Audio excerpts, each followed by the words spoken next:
Washington Post. So last night, President Biden held his first press conference in ages at the conclusion of the NATO summit here in Washington. And it came exactly 2 weeks after his disastrous debate performance that has rocked his reelection campaign, with now, and I haven't checked since about 8 this morning, 17 Democratic members of Congress calling on him to withdraw from the race.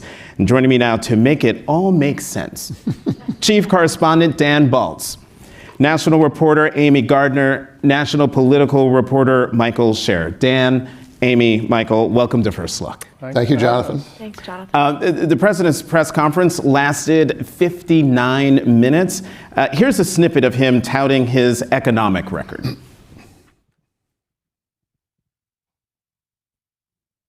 I'm not in this for my legacy. I'm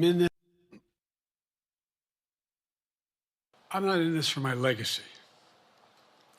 I'm in this to complete the job I started.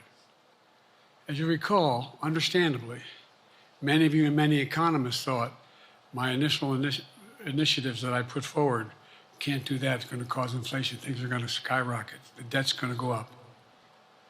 What are you hearing now from mainstream economists? 16 economic Nobel laureates said I've done a hell of a job.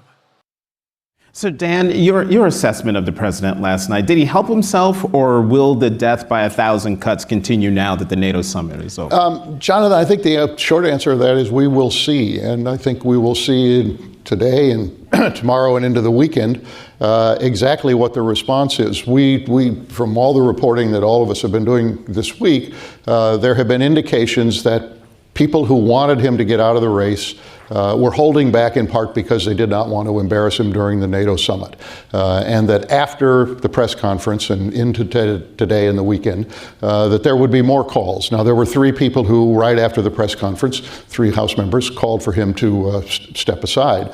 But I think we have to wait and see exactly whether the trickle turns into a flood or something more significant. I think that we will watch how many more House members say something, whether there are more senators who say something. I think we will be watching very closely what Nancy Pelosi has to say. I mean, she certainly opened the door to continue the conversation about him stepping aside. She didn't close this out. She made it clear that in her own mind, this is still an unsettled question, and that he needs to think more seriously about it. And then we will